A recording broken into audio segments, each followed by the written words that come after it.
Hello everyone, एक बार फिर से आप सबका स्वागत है अपने चैनल बाय इंजीनियर्स में। जहाँ जैसा कि हम पढ़ रहे थे chapter 3 metals and non metals, जिसके अंदर हम अब चैप्टर के आखिरी पड़ाव पे आ चुके हैं। आज हमारा चैप्टर कंप्लीट हो जाएगा। इसके बाद हम आगे से नया चैप्टर स्टार्ट करेंगे। चलो देखते हैं इसमें क्या बचा है। पहला टॉपिक है रिफाइनिंग ऑफ मेटल्स। हमने कल रिफाइन करना सीखा था मेटल्स को, कि जो हाई रिएक्टिव होते हैं उनको कैसे करते हैं, जो लेस रिएक्टिव होते हैं उनको कैसे करते हैं, और जो मॉडरेट रिएक्टिव होते हैं उनको कैसे करते हैं। लेकिन हमने देखा था कि जो मेटल होता है वो प्योरली नहीं हो पाता, मतलब वो 100% प्योर नहीं हो पाता। हम मेटल को एक्सट्रैक्ट तो कर सकते हैं, लेकिन उसमें खुद थोड़ी बहुत इम्प्योरिटी रह जाती है। अब हम देखते हैं उस इम्प्योरिटी को कैसे दूर करते हैं। जैसे कि जो मेथड है वो कौन सा है, इलेक्ट्रोलाइटिक रिफाइनिंग। इलेक्ट्रोलाइटिक रिफाइन के अंदर क्या करते हैं हम, एक हमने फ्लास्क लिया, उसके अंदर कॉपर सल्फेट का सॉल्यूशन डाला, कॉपर सल्फेट सॉल्यूशन लिया। इसके बाद उसमें दो हमने एक कैथोड लिया और एक एनोड लिया। हमारे पास जो इम्प्योर मेटल है उसको हम किस में डालेंगे, उसको हम कैथोड बनाते हैं, और जो प्योर मेटल है उसको क्या डालते हैं, कैथोड के अंदर। ठीक है, हमको पता है कैथोड नेगेटिव चार्ज होता है और एनोड पॉजिटिव चार्ज होता है। ठीक है, अब जब हम इसको एक वायर से कनेक्ट करते हैं और करंट पास करते हैं तो होता क्या है, जो इम्प्योर मेटल है वो प्योर मेटल की तरफ जाने लगता है, मतलब वो प्योर मेटल पे इकट्ठा हो जाता है इसे। और जो इम्प्योरिटी होती है वो मड की फॉर्म में ग्लास के नीचे जम जाती है, इम्प्योरिटी नीचे जम जाती है।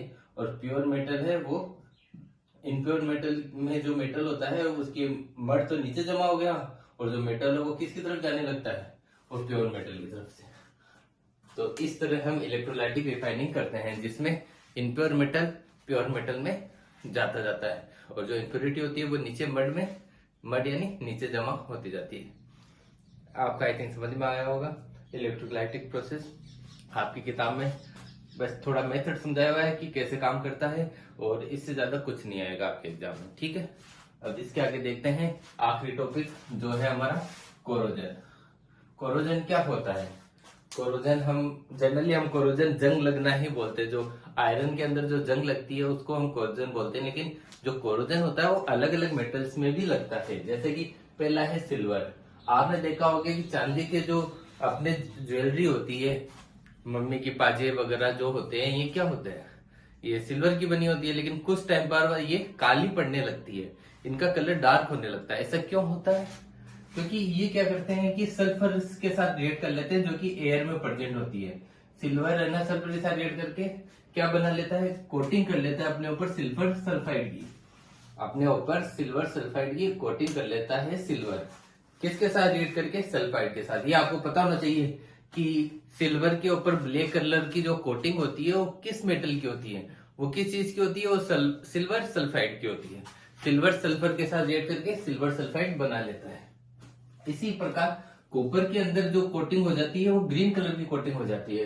होता क्या है कि कॉपर जो CO2 होती है एयर के, मॉइस्ट एयर के अंदर, मतलब अपने इन्वायरमेंट में जो CO2 होती है उसके साथ रिएक्ट करके क्या करता है कि कॉपर कैसा कलर का होता है, वो ब्राउन कलर का होता है। कॉपर ब्राउन कलर का होता है, लेकिन होता क्या है कि वो CO2 के साथ रिएक्ट करके ग्रीन कोटिंग कर लेता है अपने ऊपर। और क्या बना लेता है, ग्रीन कोटिंग किस चीज की होती है, कॉपर कार्बोनेट की। पूछते हैं कि ब्लैक कलर की कोटिंग किसकी होती है, सिल्वर सल्फाइड की। ग्रीन कलर की कोटिंग किसकी होती है, कॉपर कार्बोनेट की।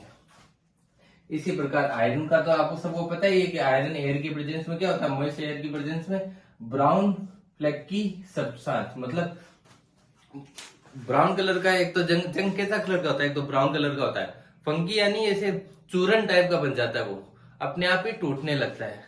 ये आपको समझ में आ गया होगा, जिसको हम क्या बोलते हैं, जिसको हम अपनी भाषा में बोलते हैं जंग, रस्ट, जंग लग जाना।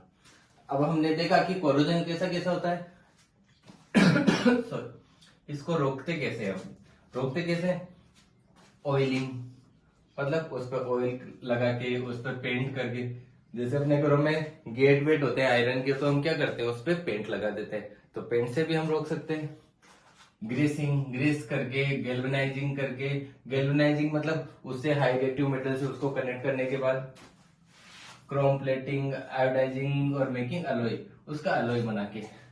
जो आजकल सबसे ज्यादा यूज किया जाता है वो कौन सा मेथड यूज किया जाता है, अलॉय बनाने का, क्योंकि इससे क्या होती है, प्रॉपर्टीज भी इंप्रूव हो जाती है मेटल्स की, मतलब हमारा मेटल और अच्छा हो जाता है। जैसे आयरन का एग्जांपल लेते हैं अपन। आयरन है, जनरली जो प्योर आयरन होता है वो सॉफ्ट होता है और वो स्ट्रेच वेन हॉट, मतलब उसको गर्म करके हम खींच सकते हैं, मतलब गर्म करने पर वो बेंड हो जाता है। तो ऐसा तो हमें चाहिए नहीं है, हमें तो आयरन ऐसा चाहिए जो कि एक फिक्स शेप में रहे, वो चेंज ना करे अपनी आकृति। तो हो क्या रहा है, सॉफ्ट होता है स्ट्रेच वेन हॉट, तो हम क्या करते हैं उसमें स्मॉल अमाउंट में क्या मिला देते हैं, उसमें हम कार्बन मिला लेते हैं, बहुत ही स्मॉल अमाउंट में 0.05, मतलब समझ रहे हो, 1% भी नहीं, 1% नहीं, आधा परसेंट से भी कम है, 0.05। तो इतना हम इसमें क्या मिला देते हैं, कार्बन, जिससे कि क्या हो जाता है, वो हार्ड भी हो जाता है और स्ट्रॉन्ग भी हो जाता है। तो आयरन होता है उसमें कौन सी इंप्योरिटी मिलाई जाती है तुमसे पूछा जाए तो, उसको हार्ड और स्ट्रॉन्ग बनाने के लिए कार्बन, ठीक है। यदि हम उसमें निकल और क्रोमियम भी मिला दें, निकल और क्रोमियम, निकल का क्या होता है Na और क्रोमियम का Cr, यदि हम Na और Cr, निकल और क्रोमियम भी मिला देते तो हमारे पास क्या बन जाता है, स्टीलनेस स्टील।